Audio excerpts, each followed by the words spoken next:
જય જવાન જય કિસાન ખેડૂત મિત્રો, આપણે કપાસનું વાવેતર 1 તારીખે કરી દીધું છે। સૌપ્રથમ તો આપણે 31/5 એટલે કે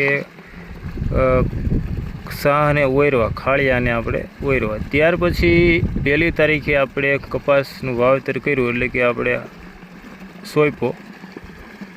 પછી ખેડૂત મિત્રો એને પિયત આપી દીધું।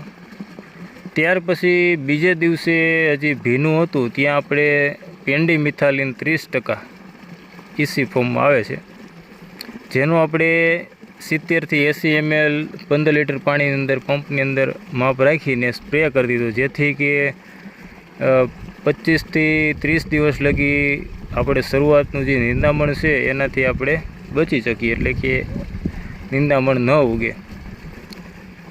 ત્યાર પછી ખેડૂત મિત્રો આજે ક્યાંય ખાલા હતા જેને આપણે પૂરીને ત્યાર પછી પિયત આપી રહ્યા છીએ, તમે જોઈ શકો છો।